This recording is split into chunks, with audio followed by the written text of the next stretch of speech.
예고하면서 긴장감이 높아지고 있기 때문인데요. 특히 메모리 반도체 시장에서 세계 1위의 점유율을 유지하고 있는 삼성전자의 생산 차질은 단순한 기업 리스크를 넘어 국가 경제에도 직접적인 영향을 미칠 수 있다는 점에서 우려가 커지고 있죠. 반도체 산업은 특정 공정상 24시간 연속 가동이 필수적인 장치 산업입니다. 한번 라인이 멈추면 재가동까지 상당한 시간이 소요될 뿐만 아니라 웨이퍼 손실과 장비 재세팅 비용 등 막대한 손실이 발생하는데요. 업계에서는 파업이 현실화된다면 공장 가동에 따른 손실이 1분당 수십억 원, 하루에 1조 원이 될 거란 분석이 나오기도 했습니다. 특히 반도체 공정은 초정밀 환경이 요구되기 때문에 인력 공백이 길어질 경우 수율 저하와 품질 문제로 이어질 가능성도 배제할 수 없는데요. 더 큰 문제는 타이밍입니다. 현재 글로벌 반도체 시장은 AI 수요 급증으로 HBM 같은 첨단 제품 경쟁이 치열해지고 있는 상황입니다. 삼성전자는 SK 하이닉스, 마이크론 등과 기술 경쟁을 벌이고 있는데 이 시점에서 생산 차질이 발생할 경우 시장 점유율이 급격히 흔들릴 수 있다는 분석입니다. 특히 고객사와 납기 지연이 현실화될 경우에는 신뢰도 하락으로 이어지면서 장기적인 거래 관계에도 악영향을 미칠 수 있는데요. 이와 함께 국내 산업 전반에 미치는 파급력 역시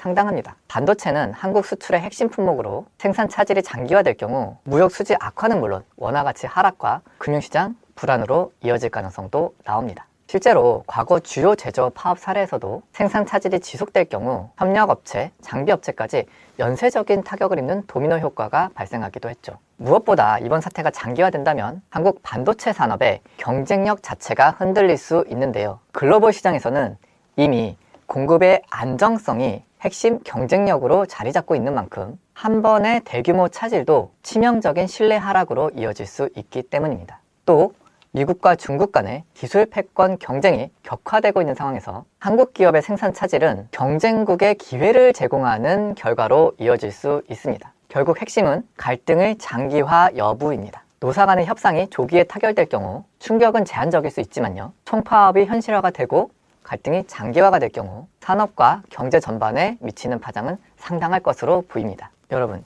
양측의 주장을 한번 골고루 살펴볼게요. 성과급 인상을 주장하는 쪽의 주장은 이렇습니다. 첫 번째, 역대급 실적이 난 것은 근로자 덕분이고 하이닉스도 엄청난 성과급을 주고 있다. 두 번째, 인재를 유지하려면 돈을 많이 주어야 한다. 세 번째, 하이닉스의 기준인 영업이익 10%와 자신들이 주장하는 영업이익의 15%는 사실상 같은 것이다. 여기까지가 삼성전자 노조의 주장이고요. 이번에는 이에 반대하는 쪽의 주장을 살펴보겠습니다. 회사가 손실을 보면 그 손실은 주주들이 보게 되는데 직원들에게는 손실을 전혀 전가하지도 않는데 회사가 이익을 볼 때는 그 이익을 주주들이 아닌 직원들이 보는 게 맞는 것인가? 성과급이 주주 배당에 우선한다면 회사는 계속 투자를 받아서 영속할 수 있는 것인가? 오히려 하이닉스에 뒤처진 현 상황에서 연구개발에 더 투자를 확대해야 되는 상황은 아닌가? 영업이익이 없는 부서까지 주는 것이 성과급의 성격에 과연 맞는 것인가? 현재의 성과는 반도체 사이클에 의한 것이지 어떤 특정 성과에 의한 것은 아니지 않은가? 실제로 사이클이 나쁠 때는 영업이익을 내지 못한 경우도 있지 않은가? 이렇게 양측의 팽팽한 주장이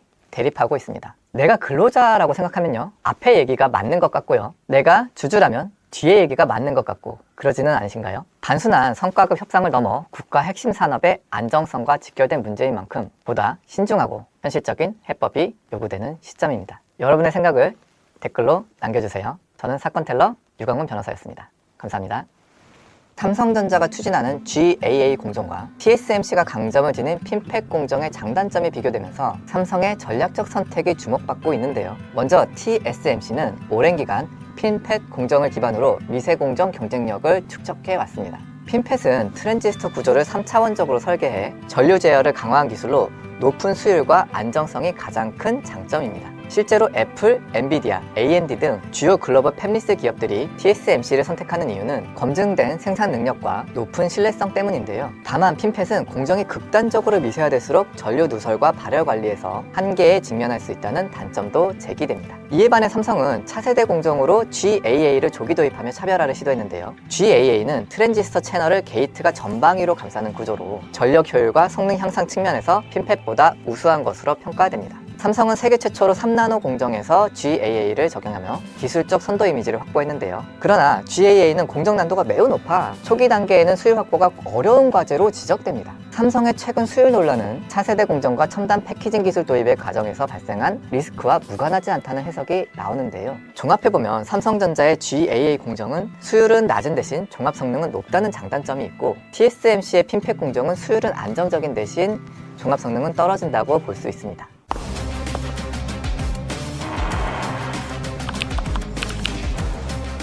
안녕하세요. 사건 텔러 유광훈 변호사입니다. 여러분, 지금 반도체판이 다시 뒤집히고 있습니다. 스마트폰, PC 시대가 끝났고 이제는 AI가 메모리 시장을 통째로 재편합니다. HBM을 누가 잡느냐에 따라 삼성전자와 SK하이닉스의 운명이 갈리고 그 열쇠는 엔비디아 공급망이 쥐고 있죠. 그런데 더 무서운 건 따로 있습니다. 미국발 AI 투자 거품이 꺼지는 순간 이 슈퍼사이클이 한순간에 공포로 바뀔 수 있다는 겁니다.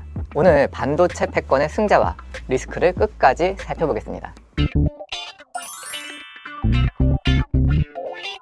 글로벌 반도체 시장이 거대한 변곡점에 들었었습니다. 과거 스마트폰과 PC가 만들었던 반도체 호황이 모바일 사이클이었다면 이제는 인공지능, AI가 메모리 업황을 완전히 새롭게 재편하는 AI 슈퍼사이클이 시작되고 있다는 평가가 나오는데요. 특히 생성형 AI의 확산으로 데이터 센터 투자 경쟁이 과열되면서 메모리 반도체의 수요 구조가 근본적으로 변하고 있죠. 고대역폭 메모리 HBM과 DDR5 D램, 고용량 서버용 D램이 시장을 주도하면서 삼성전자와 SK하이닉스의 실적도 대박을 쳤죠. 그러나 동시에 미국발 AI 투자 순환이 만들어내는 거품 붕괴 가능성 역시 점점 현실적 위험으로 부상하고 있습니다.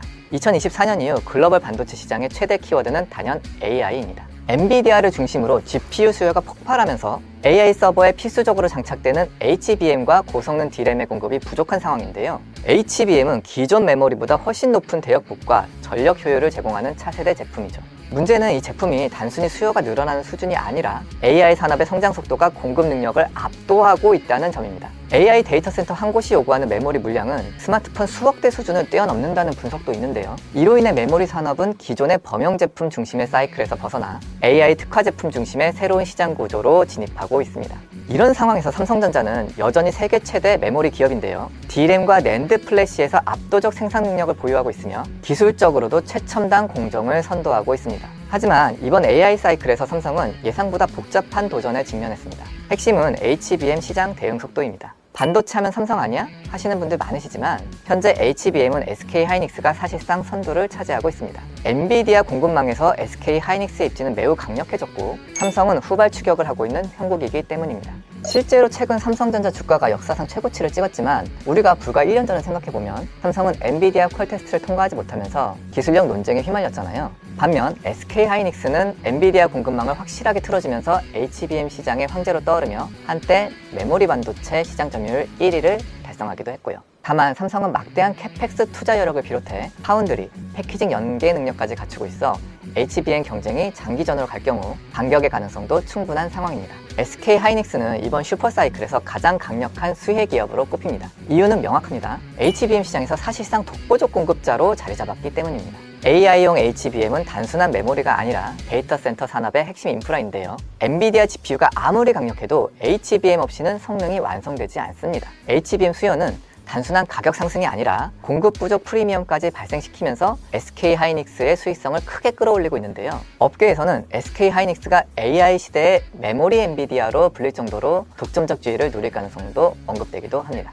이제 문제는 이런 호황이 언제까지 지속될 것인가입니다. AI 시장의 구조적 성장 가능성을 부정하기는 어렵습니다. 하지만 현재 시장에는 분명히 과열 신호도 존재하는데요. 먼저 투자 과잉입니다. 미국 빅테크 기업들은 경쟁적으로 데이터 센터 캐펙스를 확대하고 있습니다. 문제는 AI 서비스가 실제로 얼마나 빠르게 수익화될 수 있느냐는 겁니다. 현재 AI 산업은 미래 기대로 움직이고 있습니다. 마치 2000년대 닷컴 버블처럼 기술은 혁명적이지만 매출과 이익이 뒤따라오지 못할 경우 투자 붕괴가 발생할 수 있습니다. 이제 진짜 심각한 문제입니다. 바로 AI 순환 매출 문제입니다. 현재 AI 산업의 상당 부분은 빅테크 내부 투자, GPU 구매, 메모리 구매로 이어지는 구조인데요. 즉 실수요 기반의 소비가 아니라 기업 간 투자 순환으로 매출이 만들어지고 있다는 지적이 잇따릅니다. 이 순환고리가 끊기는 순간 HBM의 수요 폭증도 급격히 꺾일 수 있습니다. 결국 AI가 만드는 슈퍼사이클이 지속 가능한 성장인지 아니면 버블형 과열인지가 최대의 변수입니다. AI는 분명 반도체 산업의 미래입니다.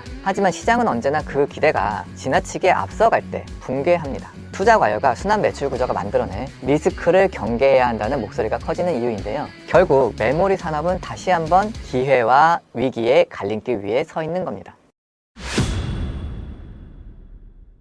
삼성전자와 SK하이닉스의 경쟁은 단순한 메모리 점유율 다툼을 넘어 AI 시대 반도체 패권을 가르는 핵심 전쟁으로 평가됩니다. 그런데 최근 삼성은 메모리 제품의 수율 문제로 비판에 직면한 바 있습니다. HBM은 여러 개의 D램을 수직으로 적층한 뒤 TSV 기술과 첨단 패키징 공정을 통해 완성됐는데 제조 난도가 매우 높아서 작은 분량도 전체 제품의 성능 저하로 이어질 수 있습니다. 따라서 HBM 시장에서 경쟁력을 확보하기 위해서는 생산 능력뿐만 아니라 높은 수율과 품질 안정성이 필수적인데요. 특히 삼성의 수율 논란은 단순한 생산 이슈를 넘어 엔비디아 납품 경쟁과 직결됩니다. 엔비디아는 AI GPU와 함께 공급되는 HBM의 품질과 신뢰성을 최우선으로 평가하며 공급망 파트너 선정에도 엄격한 인증 절차를 적용하는 것으로 알려져 있습니다. 시장에서는 SK하이닉스가 엔비디아와의 협력에서 선제적 우위를 확보한 반면 삼성은 후속 제품의 품질 검증과 공급 확대를 추진하는 단계로 평가됩니다. 실제로 삼성은 거의 2년간 계속해서 엔비디아 컬 테스트에서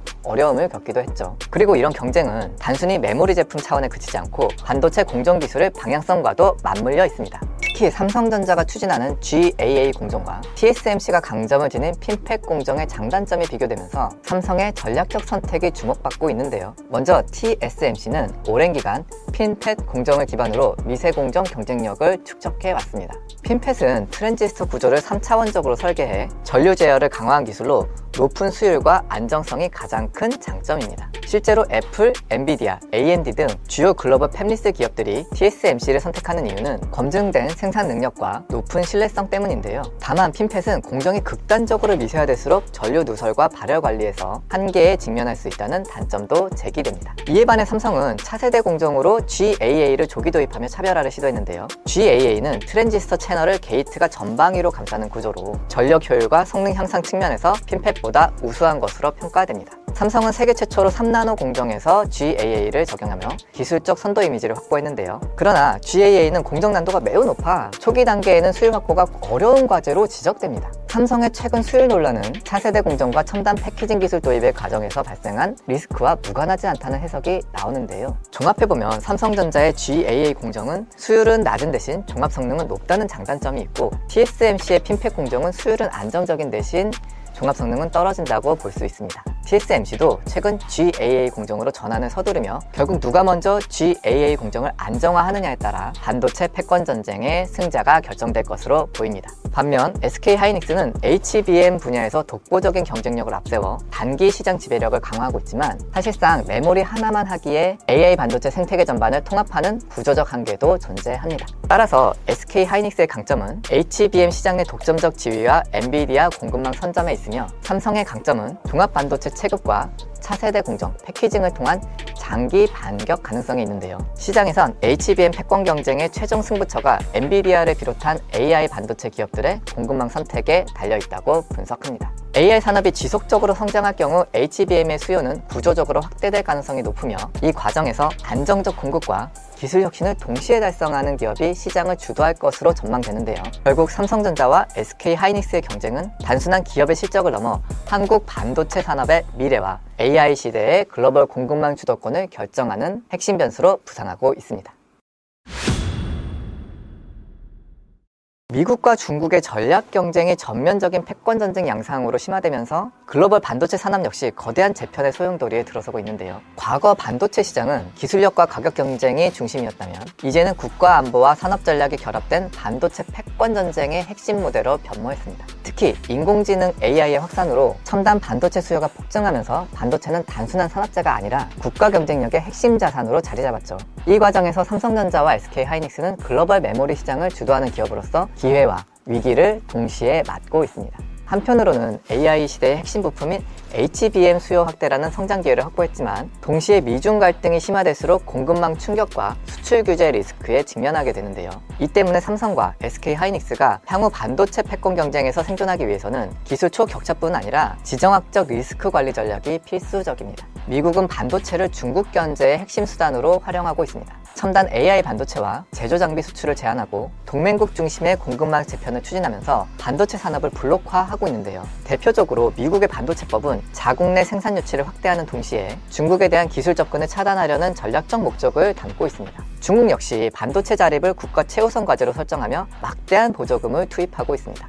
특히 메모리와 파운드리, 장비 분야에서 국산화를 가속하며 장기적으로 한국 기업의 시장 지위를 위협할 가능성도 커지고 있는데요. 이처럼 반도체 산업은 기술 경쟁을 넘어 국가 간 전략 경쟁의 핵심 무대가 됐습니다. 삼성전자와 SK하이닉스가 처한 환경은 단순히 시장 경쟁이 아니라 국제 정치의 구조 속에서 기업의 생존을 결정해야 하는 단계로 진입한 겁니다. 삼성전자는 세계 최대의 메모리 기업이자 파운드리 사업까지 보유한 종합 반도체 기업입니다. 이는 공급망 내에서 단순 메모리 공급자가 아니라 시스템 반도체와 제조 공정까지 아우르는 역량을 갖추고 있다는 의미인데요. 특히 HBM 시장에서 SK하이닉스 대비 대응이 늦었다는 평가와 수율 논란에 직면한 바 있는 만큼 안정적인 수율 확보와 납품이 경쟁력의 핵심입니다. 삼성의 입장에선 단기적으로 HBM 경쟁력 강화가 가장 시급한 과제로 꼽힙니다. 다음은 SK하이닉스입니다. SK하이닉스의 생존 전략은 HBM 리더십 유지와 고부가 메모리 집중입니다. 범용 메모리 시장은 사이클 변동이 심하지만 AI 서버용 HBM은 구조적 성장성이 높아 장기적으로 프리미엄 시장을 형성할 가능성이 큽니다. 그래서 SK하이닉스는 이 분야에서 시장 지배력을 더욱 공고히 하는 것이 핵심 전략인데요.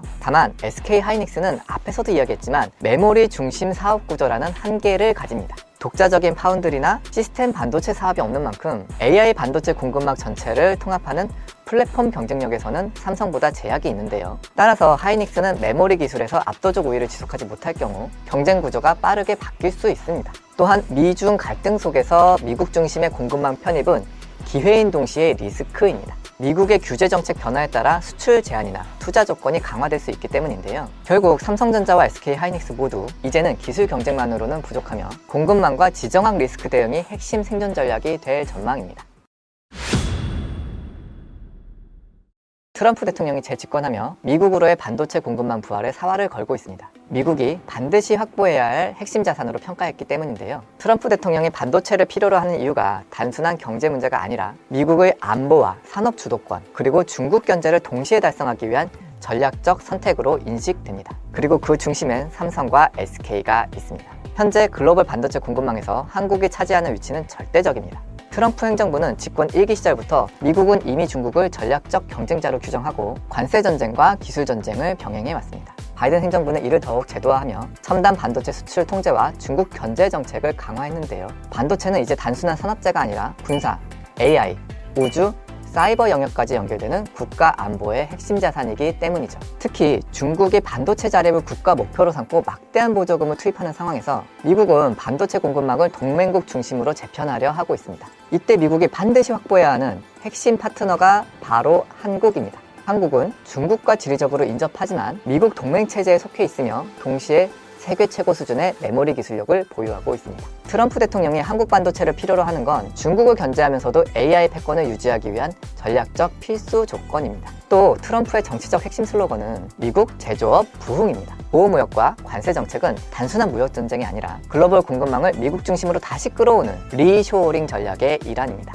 반도체는 그 중에서도 가장 상징적인 산업입니다. 미국은 반도체 설계에서 강하지만 제조 분야에서는 아시아 의존도가 높습니다. 특히 최첨단 공정 생산 능력은 TSMC와 삼성전자에 집중돼 있습니다. 트럼프 대통령이 삼성전자에 지속적으로 미국 내 공장 투자 확대를 요구했던 이유도 여기에 있는데요. 미국 내에서 반도체를 생산해야 공급망 리스크를 줄일 수 있고 동시에 일자리 창출이라는 정치적 성과도 확보할 수 있기 때문입니다. 삼성의 텍사스 테일러 공장, SK하이닉스의 미국 투자 논의는 단순 기업 투자 차원이 아니라 미국 정치, 산업 전략과 직결되는 문제입니다. 미국 반도체 전략에서 가장 큰 불안 요소는 대만입니다. TSMC는 세계 최첨단 파운드리 기업이지만 대만은 중국의 군사적 압박에 노출되어 있습니다. 만약 중국이 대만을 침공할 경우 글로벌 반도체 공급망은 치명적인 타격을 입습니다. 미국 입장에서는 공급망의 안전판이 필요하며 그 역할을 수행할 수 있는 국가로는 한국이 거의 유일합니다. 일단 동맹국인 일본과 유럽의 반도체 제조 역량은 다시 부활시키고 있다지만 아직도 갈 길이 멀고 동맹국 중 유일하게 제조 역량과 기술을 동시에 갖고 있는 국가는 한국이기 때문입니다. 그래서 트럼프 대통령은 한국의 제조업을 미국에 어떻게든 이식해서 중국과의 패권 전쟁에 승리하고 싶어 합니다. 오늘 보신 것처럼 AI가 만든 반도체 슈퍼사이클은 분명 거대한 기회입니다. 하지만 공급망 선택, 수율 경쟁, 그리고 미국발 투자 사이클의 균열까지 변수 역시 만만치 않습니다. HBM 패권을 누가 지느냐에 따라 한국 반도체의 미래가 갈릴 수 있습니다. 이 전쟁은 기업 경쟁을 넘어 국가 전략의 문제입니다. 오늘 내용 유익하셨다면 구독과 좋아요, 알림 설정 해주시고요. 저는 사건 텔러 유광문 변호사였습니다.